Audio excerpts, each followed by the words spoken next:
Dimensions वगैरह पढ़ लिया था, इंट्रोडक्शन कर लिया था. Now I will study about the unit of electric field and dimensions of electric field.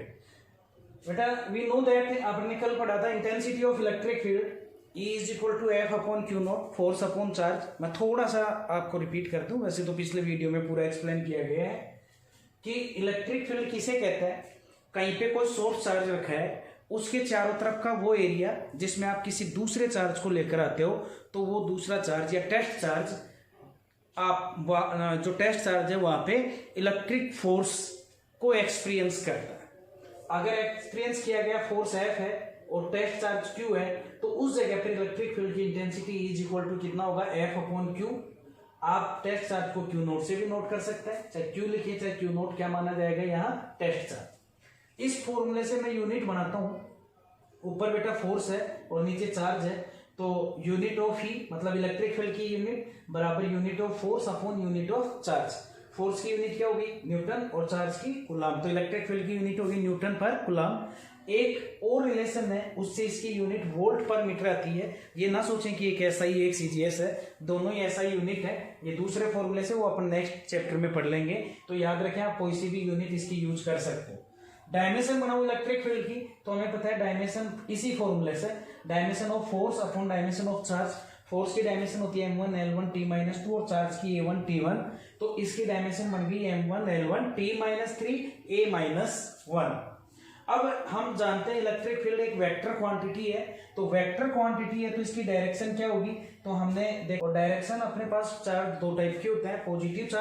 Positive charge के कारण इलेक्ट्रिक फील्ड हमेशा उससे दूर की तरफ होगा, बाहर निकलेगा, और निगेटिव चार्ज के कारण उसके खुद की तरफ होगा, यानी एंटर करता है. यानी आप जब भी पॉजिटिव चार्ज लोगे तो इलेक्ट्रिक फील्ड बाहर दिखाना है, और निगेटिव चार्ज लोगे तो अंदर दिखाना है. ये मैं आपको कल भी समझा चुका था, और मैं साथ में ये भी बता चुका था कि किसी इलेक्ट्रिक फील्ड में अगर हम चार्ज रखते हैं तो उस पर फोर्स की डायरेक्शन क्या होती है, आपको ध्यान हो मैंने ये बताया था. अगर पॉजिटिव चार्ज है तो पॉजिटिव चार्ज पर लगने वाला फोर्स इलेक्ट्रिक फील्ड की डायरेक्शन में होगा, और नेगेटिव चार्ज है तो लगने वाला फोर्स इलेक्ट्रिक फील्ड की अपोजिट डायरेक्शन में होगा.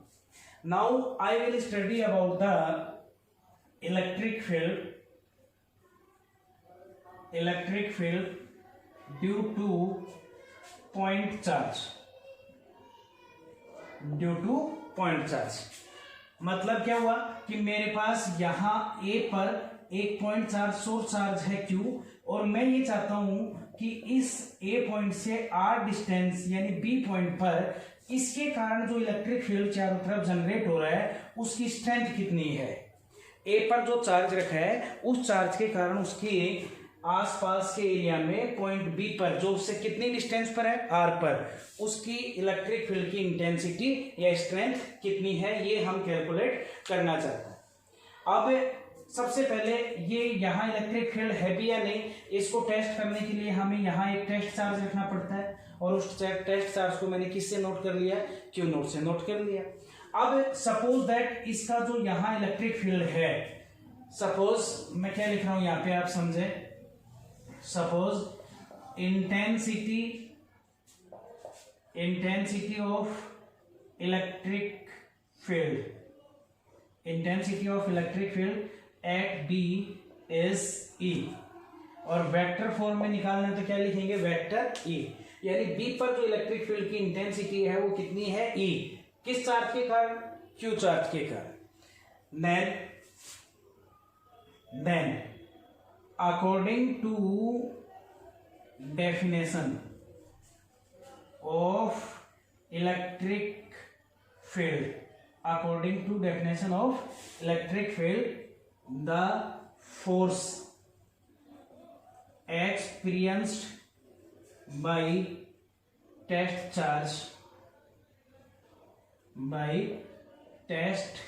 charge Q naught is vector F is equal to Q naught E. Equation number first, ये कल अपन ने पढ़ा था कि अगर किसी चार्ज के इलेक्ट्रिक फील्ड में आप किसी टेस्ट चार्ज को ले जाते हो तो टेस्ट चार्ज एक फोर्स एक्सपीरियंस करता है और उस फोर्स की अमाउंट वैल्यू कितनी होती है, F is equal to Q E. Test charge Q naught मान रहे हो तो F is equal to Q naught E, और टेस्ट चार्ज हम पॉजिटिव चार्ज मानते हैं यानी उस पर लगने वाला फोर्स इलेक्ट्रिक फील्ड की डायरेक्शन में होगा तो vector F is equal to Q naught vector E. ये अपन ने कल पढ़ लिया। बट आप देखना मैं क्या लिख रहा हूं, but force on Q naught due to Q, Q का मतलब source charge, by Coulomb's law. अपन ने पढ़ा है कूलम्ब्स लॉ से फोर्स निकाला अपन ने, बताओ कितना आता है कूलम्ब्स लॉ, और कितना आता है 1/4πε0 Q1 Q2 की जगह Q और Q नोट अपॉन डिस्टेंस कितनी मानी है आपने, यहां से यहां तक की वेक्टर फॉर्म में बताओ पहले आप। तो वेक्टर फॉर्म में देखो, यहां से खड़े हो इधर देख रहे हो तो आर की ये डायरेक्शन, और यहां से इस पर फोर्स निकालना है, जिस पर फोर्स निकालना होता है उसी की ये डायरेक्शन वेक्टर की। तो F इज इक्वल टू, ये मैं आपको पहले समझा चुका हूँ, Q note upon are square, और साथ में देखो फोर्स किस डायरेक्शन में, डिस्टेंस की में, सॉरी डिस्प्लेसमेंट की में, तो साथ में क्या लग जाएगा r cap. Equation number second. एक बात बताना मेरे को, ये फोर्स भी इस चार्ज के द्वारा फील हो रहा है यहाँ पे, ये फोर्स भी इस चार्ज के द्वारा यहीं पे फील हो रहा है। इसका मतलब इक्वेशन फर्स्ट और सेकंड में जो फोर्स आए हैं from equation first and second, दोनों फोर्सों का अमाउंट सेम होना चाहिए। तो मैंने क्या लिखा, Q naught E is equal to 1/4πε0 Q note upon are square are cap. Q naught से Q नोट कैंसिल, क्या बच गया बेटा, vector E is equal to 1/4πε0 Q upon are square are cap. कल भी मैंने थोड़ा सा इसके बारे में आपको बता दिया था, ये अमाउंट आया। बट ध्यान रखेंगे ये फोर्स कहाँ है, वैक्यूम में। ये फोर्स कहाँ है, वैक्यूम में। तो ये इलेक्ट्रिक फील्ड भी कहाँ आएगा, वैक्यूम में। फोर्स वैक्यूम में है तो इलेक्ट्रिक फील्ड भी कहाँ है, वैक्यूम में है। और साथ में इससे दो चीजें क्लियर हो रही हैं कि किसी सोर्स चार्ज के कारण जनरेट होने वाला इलेक्ट्रिक फील्ड या उसकी इंटेंसिटी उस सोर्स चार्ज के डायरेक्टली प्रोपोर्शनल होती है। जितना अमाउंट बड़ा होगा उतना इलेक्ट्रिक फील्ड ज्यादा होगा। दूसरा, उस सोर्स से डिस्टेंस स्क्वायर के इनवर्सली प्रोपोर्शनल होता है, यानी इस सोर्स चार्ज से आप जितना दूर जाओगे उतना ही इलेक्ट्रिक फील्ड क्या होता जाएगा, कम होता जाएगा। यानी अगर मैं डिस्टेंस के साथ इधर आर ले और इधर इलेक्ट्रिक फील्ड ले और दोनों में रिलेशन का ग्राफ खींचूं तो वो ग्राफ मेरे को अप्रोक्सीमेटली इस तरीके का ग्राफ मिलता है। इस तरीके से, मतलब जितना दूर जाते जाएंगे उतना इलेक्ट्रिक फील्ड क्या होता जाएगा, डिक्रीज होता जाएगा। तो electric field is depend on, इस फॉर्मूले के अकॉर्डिंग, किस किस पर, magnitude of source charge and distance of the point from the source charge. जितनी दूर जाओगे उतना कम होता जाएगा, जितना चार्ज बढ़ा लोगे उतना इलेक्ट्रिक फील्ड ज्यादा रहेगा। इस फॉर्मूले के अकॉर्डिंग क्या किसी और चीज पर डिपेंड कर रहा है, तो हमें पता है ये कूलम्ब कांस्टेंट जो यहाँ आया है 1/4πε0, ये किस में आया है, वैक्यूम में। अगर ये चार्ज सोर्स चार्ज मीडियम में रखा होता, अगर ये सोर्स चार्ज मीडियम में रखा होता तो फिर हम क्या लिखते, हमें पता है एप्सिलॉन नॉट क्या है, वैक्यूम की परमिटिविटी। अगर ये सोर्स चार्ज एक charge Q is placed in medium में और उस मीडियम की परमिटिविटी कितनी है, एप्सिलॉन, देन हमें पता है इलेक्ट्रिक फील्ड कितना हो जाएगा 1/4πε0 Q upon are square are cap. ये बात हम जानते हैं। और साथ में अपन ने ये पढ़ा है कि मीडियम की permittivity epsilon is equal to कितना होता है, तो अपन ने पढ़ा है epsilon not into epsilon r. ये मैं आपको पीछे पढ़ा चुका, और आपको ध्यान हो एप्सिलॉन आर क्या होता है, मीडियम का डाइलेक्ट्रिक कांस्टेंट, मीडियम का डाइलेक्ट्रिक कांस्टेंट। तो अब आप एक बात बताओ, so vector E is equal to कितना आ गया, 1/4π, एप्सिलॉन की जगह एप्सिलॉन नॉट एप्सिलॉन आर और Q upon are square dot r cap. ये जो आपका इलेक्ट्रिक फील्ड आया बेटा वो किस में आया, मीडियम में, और जो ये इलेक्ट्रिक फील्ड आया था वो किस में आया था, वैक्यूम में। तो अब मीडियम का जो इलेक्ट्रिक फील्ड है उसको मैं EM से नोट कर रहा हूँ और वैक्यूम वाले को मैं किससे नोट कर रहा हूँ, E नोट से। तो आप दोनों में रिलेशन बताओ, बताओ दोनों में रिलेशन। तो मैंने क्या लिखा, यहाँ पे देखो दोनों में रिलेशन अगर अपन निकाले तो किस टाइप से रिलेशन आ रहा है। हमने क्या देखा, यहाँ कितना आ रहा है बेटा, आप समझे इस बात को, यहाँ कितना आ रहा है बेटा ई नोट और वहाँ कितना ई एम। ई नोट की वैल्यू देखो 1/4πε0, तो 1/4πε0 Q upon are square are cap, Q upon are square are cap. इसका मतलब E M vector is equal to E naught vector upon क्या बच गया, एप्सिलॉन आर। यानी वही चीज ये समझा रहे हैं कि अगर चार्ज वैक्यूम में रखा है तो उसके इलेक्ट्रिक फील्ड की इंटेंसिटी अगर आर डिस्टेंस पर ई नोट है तो उतनी डिस्टेंस पर किसी मीडियम में उसकी इलेक्ट्रिक फील्ड की इंटेंसिटी उस मीडियम के डाइलेक्ट्रिक कांस्टेंट टाइम से कम हो जाएगी। सपोज वैक्यूम में परमिटिविटी 120 न्यूटन पर कूलम है और आपने उस चार्ज को ऐसी जगह पर रख दिया जिसका डाइलेक्ट्रिक कांस्टेंट 6 है, तो उतनी डिस्टेंस पर मीडियम में जिसका डाइलेक्ट्रिक कांस्टेंट 6 है कितना हो जाएगा, तो E naught by epsilon naught R यानी 120/6 कितना हो जाएगा 20 न्यूटन पर कूलम। यानी फोर्स भी डाइलेक्ट्रिक कांस्टेंट टाइम कम हो रहा था मीडियम की प्रेजेंस में और इलेक्ट्रिक फील्ड भी डाइलेक्ट्रिक कांस्टेंट टाइम क्या हो जाएगा, कम हो जाएगा। तो ये हमें पॉइंट चार्ज के कारण क्या मिला, यहाँ पे फोर्स मिल गया। इसी तरीके से जैसा मैंने यहां कैलकुलेट किया, इसी को अगर मैं आपको देखूं तो मैं आपको एक छोटी सी बात और बता दूं कि ये तो पॉइंट चार्ज के कारण था। अगर पॉइंट चार्ज की जगह मैं ये चाहूं कि जैसे सपोज है यहां मेरे पास एक चार्ज रखा हुआ है Q1, इससे कुछ डिस्टेंस पर यहाँ चार्ज रखा हुआ है Q2 और यहाँ एक चार्ज रखा हुआ है Qn, ऐसे बहुत सारे चार्ज है और पॉइंट ए पर मेरे को इलेक्ट्रिक फील्ड निकालना है जो Q1 से कितनी दूर है, R1 डिस्टेंस पर है, Q2 से कितनी डिस्टेंस पर है, R2 डिस्टेंस पर है और Qn से कितनी डिस्टेंस पर है, Rn डिस्टेंस पर है। ये इनकी डिस्टेंस है। तो यहाँ इलेक्ट्रिक फील्ड एक्सपीरियंस करने के लिए मैंने क्या रखा, टेस्ट चार्ज रखा। अब भी आपने क्या पढ़ा, इलेक्ट्रिक फील्ड, देखो मैं क्या समझा रहा हूं यहां पे आप समझो, electric field at A due to Q1 charge. Q1 charge के कारण ए पर इलेक्ट्रिक फील्ड किससे नोट कर रहा हूं, E1 is equal to 1/4πε0 vacuum मान रहा हूं। कितना है चार्ज, कौन से चार्ज के कारण, Q1 अपॉन डिस्टेंस कितनी R1 स्क्वायर और क्या लगाएंगे R1 कैप। इसी टाइप से दूसरा क्या लिखूंगा बेटा बताओ, ड्यू टू Q2 चार्ज, इसके कारण भी इलेक्ट्रिक फील्ड होगा। तो Q2 चार्ज के कारण बताओ कितना आ जाएगा, E2 is equal to 1/4πε0 Q2 upon R2 square dot R2 cap. और इसी टाइप से चलते चलते बेटा En की वैल्यू कितनी आ जाएगी, 1/4πε0 Qn upon Rn square dot Rn की कैप। ये टोटल आया। तो अब एक बात बताओ, इलेक्ट्रिक फील्ड कैसी क्वांटिटी है, वेक्टर। तो यहां भी ई नेट निकालने का मतलब कितना आया, सबका सब vector sum E1 plus E2 और प्लस चलता जाएगा, लास्ट में क्या लिख देंगे En। तो कितना आएगा 1/4πε0। E1 कितना है बताओ बेटा, Q1 upon R1 square R1 cap plus 1/4πε0 Q2 upon R2 square R2 cap plus बेटा चलता जाएगा 1/4πε0 Qn अपॉन Rn स्क्वायर और Rn कैप।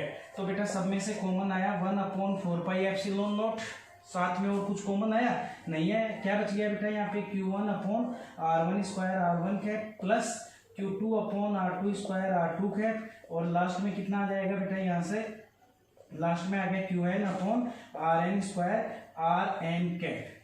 इसको बेटा समेशन फॉर्म में लिखूंगा तो 1/4πε0 समेशन, वही जो मैंने फोर्स के में समझा है सेम टॉपिक, केवल फोर्स में यहाँ दो चार्ज थे, इलेक्ट्रिक फील्ड में अकेला चार्ज आ रहा है।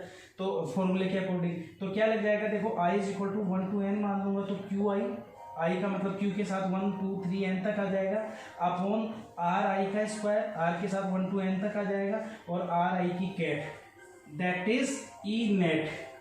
यानी किसी चार्जों के एक ग्रुप के कारण अगर आपको किसी पॉइंट पे इलेक्ट्रिक फील्ड की टोटल इंटेंसिटी निकालनी है तो इंडिविजुअल चार्ज की जो इंटेंसिटी है इलेक्ट्रिक फील्ड की उन सबके वेक्टर सम के बराबर होगी। ये भी हम इससे निकाल सकते हैं। सेम टॉपिक अपन ने किसका पढ़ा हुआ है, यहाँ पे फोर्स का पढ़ा हुआ है। तो इस तरीके से बेटा अपन इलेक्ट्रिक फील्ड को यहाँ से कैलकुलेट कर सकते हैं। रिलेशन भी मैंने बता दिया, डेफिनेशन बता दी मैंने, इसका फॉर्मूला बता दिया मैंने।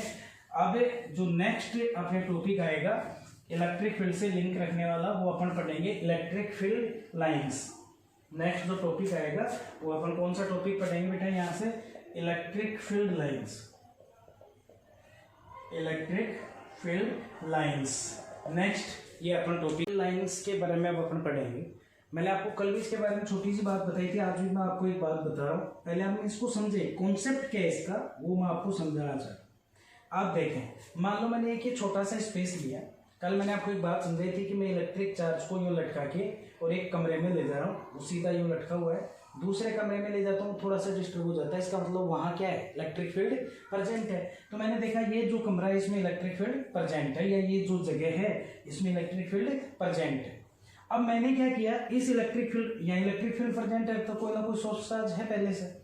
अब मैंने क्या किया, यहाँ पे एक यूनिट टेस्ट पॉजिटिव चार्ज ले लिया और उसको मैं कैसे नोट कर रहा हूँ, क्यू नोट से। जैसे ही मैं उस क्यू नोट को यहाँ छोड़ता हूँ, मैं देखता हूँ वो यहाँ से यू डिस्टर्ब हो गया, यानी वो यहाँ से इस तरीके से इधर चला गया, ये उसके मुंह की डायरेक्शन हो गई। जैसे ही उस चार्ज को मैं इस जगह पर छोड़ता हूँ, मैं देखता हूँ यहाँ से वो इस तरफ चला गया। उसको मैं इस बी पॉइंट पे छोड़ूंगा तो मैं देखता हूँ वो जो टेस्ट चार्ज था उस पर फोर्स लगा इस डायरेक्शन में, वो इधर चला गया। अगर मैं उसको यहाँ छोड़ता हूँ तो मैं देखता हूँ बेटा वो यहाँ से इस डायरेक्शन में चला गया। अब उसकी पूरे मोशन के पाथ को अगर मिलाता हूँ मैं, तो ये कर्व निकल कर है, दैट इज ए कर्व। किसका कर्व हुआ, ये वो लाइन है जिसके ऊपर आपका पॉजिटिव टेस्ट चार्ज चलकर गया है। आपको क्या समझ में आया कि इस पॉइंट पर मैंने देखा तो वो इधर गया, तो इधर गया मतलब उसके ऊपर इस डायरेक्शन में क्या लगा, फोर्स लगा। अपन ने पढ़ा है कि अगर मैं टेस्ट चार्ज को किसी इलेक्ट्रिक फील्ड में छोड़ता हूं तो इलेक्ट्रिक फील्ड के अंदर अगर टेस्ट पॉजिटिव चार्ज छोड़ा जा रहा है तो वो टेस्ट पॉजिटिव चार्ज पर फोर्स लगेगा, और फोर्स किस डायरेक्शन में लगेगा, इलेक्ट्रिक फील्ड की डायरेक्शन में। यानी इस पॉइंट पर इलेक्ट्रिक फील्ड इस डायरेक्शन में है, इस पॉइंट पर इलेक्ट्रिक फील्ड इस डायरेक्शन में है, तो फोर्स भी इसी डायरेक्शन में लगेगा। अब जैसे ही अगला पॉइंट बदला तो इलेक्ट्रिक फील्ड के कारण ये इधर चला गया, तो इलेक्ट्रिक फील्ड इस डायरेक्शन में हो गया, तो फोर्स भी इसी डायरेक्शन में हो गया।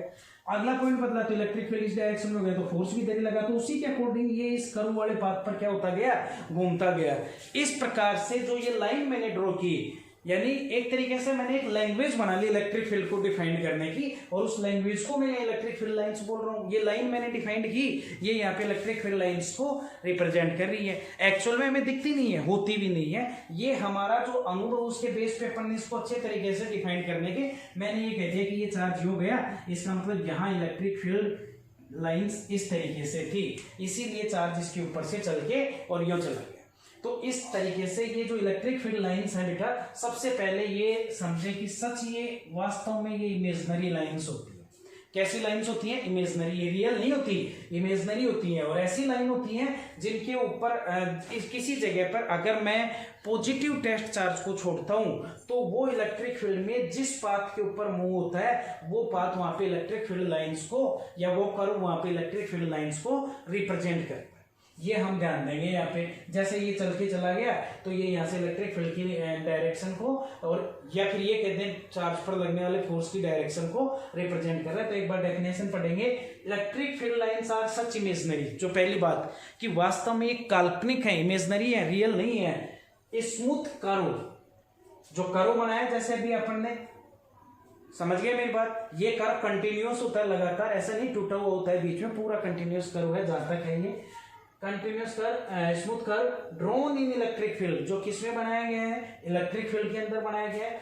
On which A free and isolated positive charge can move, जिस कर्व के ऊपर फ्री और आइसोलेटेड जो पॉजिटिव चार्ज है वो क्या हो सकता है, मूव हो सकता है। And tangent drawn at any point, और इलेक्ट्रिक फील्ड के किसी भी पॉइंट पर अगर आप टेंजेंट खींचते हो, टेंजेंट का मतलब टच करती हुई लाइन खींचते हो, tangent of at any point of this line gives the direction of electric force or electric field, direction of electric force or electric field at that point। या तो आप ये लैंग्वेज यूज करोगे या फिर electric force on positive charge. यानी अगर मैं किसी आइसोलेटेड पॉजिटिव चार्ज को इलेक्ट्रिक फील्ड में छोड़ दूं फ्री, तो जिस पाथ पर, जिस स्मूथ कर्व के ऊपर वो मूव होता है वो इलेक्ट्रिक फील्ड लाइन को रिप्रेजेंट करता है। और उस फील्ड लाइन के किसी पॉइंट पर अगर आप टेंजेंट खींच देते हो तो वो टेंजेंट उस पॉइंट के ऊपर इलेक्ट्रिक फील्ड की डायरेक्शन को शो करती है, या फिर हम कह सकते हैं उस पॉइंट पर उस चार्ज पर लगने वाले इलेक्ट्रिक फोर्स की डायरेक्शन को रिप्रेजेंट करती है। ऐसी इमेजिनरी लाइंस को हम क्या बोल रहे हैं यहाँ पे, इलेक्ट्रिक फील्ड लाइंस बोल रहे हैं। क्या बोल रहे हैं बेटा अपन इनको, इलेक्ट्रिक फील्ड लाइंस हम इसको बोलेंगे।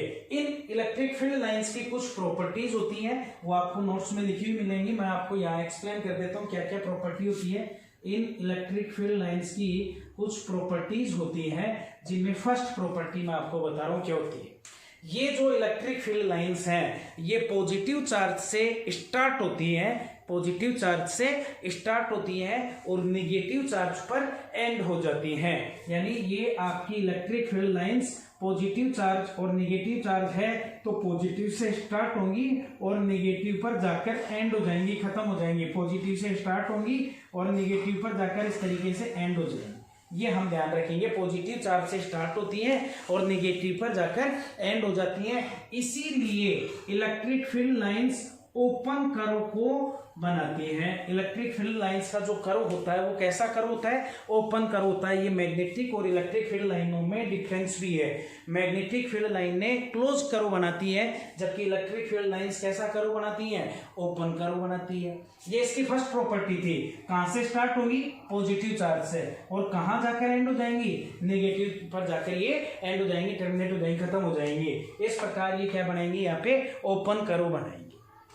सेकेंड प्रॉपर्टी इसकी इलेक्ट्रिक फील्ड लाइंस की दूसरी कोई प्रॉपर्टी जो हमें याद रखनी है, बहुत इंपॉर्टेंट है। दो इलेक्ट्रिक फील्ड लाइंस, एक इलेक्ट्रिक फील्ड की, जैसे आपने एक इलेक्ट्रिक फील्ड में पॉजिटिव चार्ज को छोड़ा, वो दो अलग अलग पथ पर चल सकता है। जैसे यहां छोड़ा तो वो इस पाथ पर गया, मैंने यहां छोड़ दिया तो वो इस पाथ पर चला गया। ये दो इलेक्ट्रिक फील्ड लाइंस कभी भी एक दूसरे को क्रॉस नहीं करेंगी, काटेंगी नहीं। क्यों नहीं काटेंगी, अगर इसका रीजन है, क्वेश्चन है ये, इंपॉर्टेंट क्वेश्चन है। सेकंड जो प्रॉपर्टी है कि अगर आपने दो इलेक्ट्रिक फील्ड लाइंस, जैसे एक लाइन, ये पहली लाइन है इलेक्ट्रिक फील्ड, ये दूसरी लाइन है इलेक्ट्रिक फील्ड लाइन, ये फर्स्ट है और इलेक्ट्रिक फील्ड लाइन ये सेकंड है। अगर ये दोनों किसी पॉइंट पर क्रॉस करती, सपोज पी पॉइंट पर क्रॉस करती, तो आप इस पी पॉइंट के बारे में सोचें। आपने क्या कहा भी यहाँ पे कि अगर इस इलेक्ट्रिक फील्ड के अंदर किसी भी लाइन पर मैं टेंजेंट खींचता हूं, टेंजेंट ड्रॉ करता हूं, तो वो टेंजेंट उस पॉइंट पर इलेक्ट्रिक फील्ड की डायरेक्शन को शो करती है। तो आप इस टेंजेंट को देखो, ये क्रॉस पॉइंट को देखो, ये कॉमन हो गया लाइन फर्स्ट का और लाइन सेकंड का। लाइन फर्स्ट के अकॉर्डिंग, ये फर्स्ट है, इसके अकॉर्डिंग अगर मैं इस पर इलेक्ट्रिक फील्ड की डायरेक्शन के लिए टेंजेंट खींचूं तो दैट इज ये इलेक्ट्रिक फील्ड की डायरेक्शन होनी चाहिए। अब मैं इस क्रॉस पॉइंट को लाइन सेकंड का पॉइंट मान लूं और सेकंड का मान लूं, तो उसके अकॉर्डिंग अगर मैं इस पर टेंजेंट खींचूं तो ये टेंजेंट होनी चाहिए। यानी पॉइंट ए की पी और उस ए की पॉइंट पर इलेक्ट्रिक फील्ड की एक डायरेक्शन तो आपकी ये शो हो रही है लाइन फर्स्ट के अकॉर्डिंग, और एक डायरेक्शन आपकी ये शो हो रही है लाइन सेकंड के अकॉर्डिंग। क्या एक वेक्टर क्वांटिटी एक ही पॉइंट पर दो डायरेक्शन में हो सकती है? That is impossible. एक वेक्टर क्वांटिटी एक ही पॉइंट पर दो डायरेक्शन नहीं रख सकती। एक ही पॉइंट पर वो सिर्फ कैसी डायरेक्शन रखेगी, एक ही पॉइंट पर। इसका मतलब जो हमने इमेजिन किया था वो गलत है कि दो लाइनें किसी पॉइंट पर काटती हैं, नहीं काटती। दो इलेक्ट्रिक फील्ड लाइन कभी किसी पॉइंट पर नहीं काटती। That is second property of electric field lines. First क्या बताई थी मैंने कि पॉजिटिव चार्ज से ये शुरू होती है, स्टार्ट होती है, नेगेटिव चार्ज पर ये खत्म होती हैं, ओपन कर्व बनाती है। सेकंड प्रॉपर्टी क्या बताई मैंने कि दो इलेक्ट्रिक फील्ड लाइंस कभी किसी पॉइंट पर आपस में एक दूसरे को क्रॉस नहीं करेंगी, क्योंकि अगर ये क्रॉस करेंगी तो एक ही कॉमन पॉइंट के लिए इलेक्ट्रिक फील्ड की कितनी डायरेक्शन हो जाएंगी, दो डायरेक्शन, जो कि इम्पॉसिबल है। इसका मतलब ऐसा नहीं हो सकता। बहुत इंपॉर्टेंट है, ये अलग से भी पूछी जाती है। इसी प्रकार से अब हम इसकी थर्ड प्रॉपर्टी पढ़ेंगे। अभी आपने बताया, मैंने पहले बताया था कि electric field is directly proportional to magnitude of charge, और इलेक्ट्रिक फील्ड जितना ज्यादा स्ट्रॉन्ग होगा इलेक्ट्रिक फील्ड लाइंस भी उतने ही ज्यादा होंगी। इसका मतलब एक सिंपल सी बात है कि इलेक्ट्रिक किसी चार्ज से स्टार्ट होने वाली, बाहर निकलने वाली इलेक्ट्रिक फील्ड लाइंस और किसी चार्ज पर खत्म होने वाली इलेक्ट्रिक फील्ड लाइंस की जो संख्या है वो डिपेंड करती है चार्ज के मैग्नीट्यूड पर। अगर चार्ज का मैग्नीट्यूड ज्यादा है, चार्ज बड़ा है, तो इलेक्ट्रिक फील्ड लाइंस ज्यादा होंगी, चार्ज छोटा है तो इलेक्ट्रिक फील्ड लाइंस कम होंगी, यानी उसकी स्ट्रेंथ उतनी ही कम होगी। ये इसकी थर्ड प्रॉपर्टी है। फोर्थ प्रॉपर्टी क्या होती है कि इलेक्ट्रिक फील्ड लाइंस हमेशा इक्विपोटेंशियल सरफेस के परपेंडिकुलर होती है, हमेशा इक्विपोटेंशियल सरफेस के परपेंडिकुलर होती है। मतलब कोई इक्विपोटेंशियल सरफेस क्या होता है? ऐसा सरफेस जिसके हर पॉइंट पर इलेक्ट्रिक पोटेंशियल इक्वल होता है। अपन नेक्स्ट चैप्टर में पढ़ेंगे उसके बारे में। उसके ये इलेक्ट्रिक फील्ड लाइंस हमेशा क्या होती हैं, जैसे ये आपका इक्विपोटेंशियल सरफेस है, तो इसके ये जो इलेक्ट्रिक फील्ड लाइंस हैं वो हमेशा इस टाइप से परपेंडिकुलर होंगी। पांचवी प्रॉपर्टी क्या है कि इलेक्ट्रिक फील्ड लाइंस हमेशा कंटिन्यूअस कर्व बनाती है, बीच में टूटती नहीं है। दो चार्जों के बीच में अगर ये चल रही है तो ये एक कंटिन्यूअस कर्व बनाएंगी, टूटेंगी नहीं। और वो कर्व इलेक्ट्रिक फील्ड में कैसा रहेगा? ओपन, जैसे मैंने बताया था बेटा। इसमें 7-8 प्रॉपर्टीज है, और भी आप बुक से पढ़ सकते हो। हमें मोस्टली एक आधी प्रॉपर्टी जो अलग से पूछी जाती है, जैसे काटती क्यों नहीं है, ये याद रखनी चाहिए, और या 2 प्रॉपर्टी अपन और याद रख लें। आप बुक से इन प्रॉपर्टी को नोट से और पढ़ लेंगे। सिंपल सा टॉपिक है ये आपका, जो मैंने अभी आपको समझाया। अब क्वेश्चन क्या आता है कि इलेक्ट्रिक फील्ड लाइंस को ड्रॉ करो।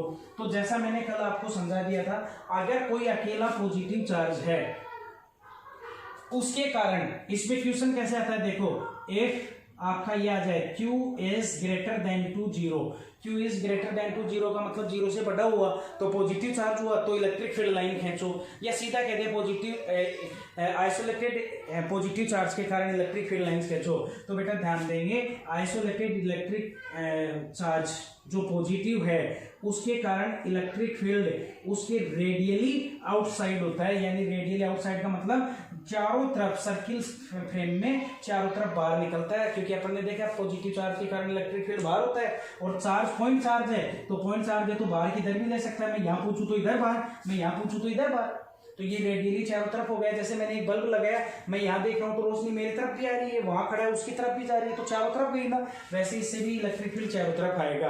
दूसरा पॉइंट क्वेश्चन आता है, Q is less than to 0, 0 से छोटा हो यानी निगेटिव हो, तब इलेक्ट्रिक फील्ड लाइंस कैसी होंगी? तो हम ध्यान देंगे उस कंडीशन में electric field lines radially inwards यानी उसकी तरफ, और वही रेडियली उसी के चारों तरफ होंगी, ये नेगेटिव चार्ज के कारण।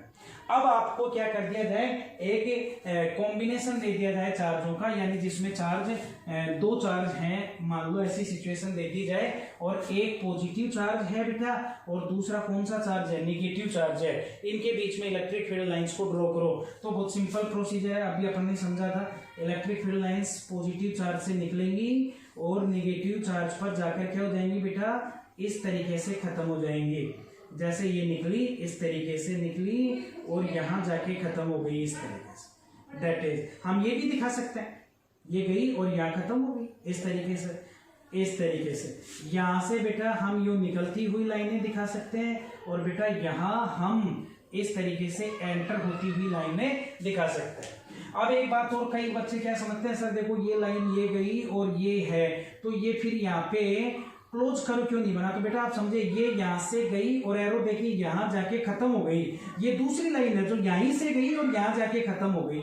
इसका क्लोज कब होता है? जब ये इधर से वापस इधर आती है। इसका मतलब ये कैसा कर्व बनाती है? ओपन कर्व बनाती है। यही मैंने भी आपको समझाया था। ये पॉजिटिव नेगेटिव चार्ज के कारण इलेक्ट्रिक फील्ड लाइंस हो गई। अब बात आती है कि दोनों पॉजिटिव चार्ज हो या दोनों नेगेटिव चार्ज हो, तो इलेक्ट्रिक फील्ड लाइंस कैसे खींचोगे?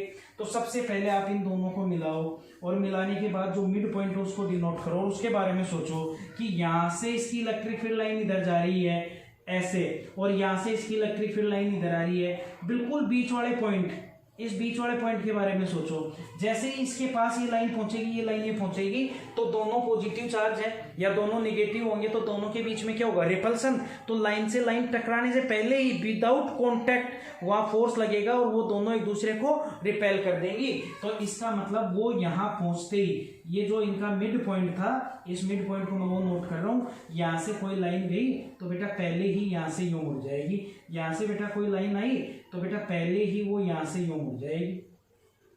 यहां से बेटा इधर से कोई लाइन आई इस तरीके से, तो पहले ही वो यहां से मुड़ जाएगी। और ये आई, क्योंकि इनके बीच में बाकी लाइनें कैसे खींच सकते हैं? बाकी तो जो है पॉजिटिव है तो हम यूं बाहर दिखा देंगे, निगेटिव होगा तो हम अंदर एंटर करता हुआ दिखा देंगे। दैट इज इस तरीके से इससे बाहर निकल गई ये लाइन है और इस तरीके से ये बाहर आ गई। यहां हमें कोई लाइन नहीं दिखानी। ये आपका कैसा पॉइंट है, यहाँ पे ये न्यूट्रल पॉइंट है जहां पे इलेक्ट्रिक फील्ड नहीं होता। इस पॉइंट के ऊपर electric field will be zero, क्योंकि ऐसा पॉइंट है जहां पे कोई से भी चार्ज की फील्ड लाइन नहीं पहुंची, क्योंकि पहुंचे भी की तो दूसरे की लाइन उतनी डिस्टेंस पर आकर उसको क्या कर देगी, रिपेल कर देगी। इस तरीके से ये दोनों सेम नेचर के चार्ज हो तो इलेक्ट्रिक फील्ड लाइन खींच सकते हैं। बेटा ये छोटे छोटे टॉपिक थे आपके, मोस्टली इंपॉर्टेंट भी, एक एक नंबर के क्वेश्चन इनमें से पूछ लिया जाता है, हम इनको याद रखेंगे। धन्यवाद।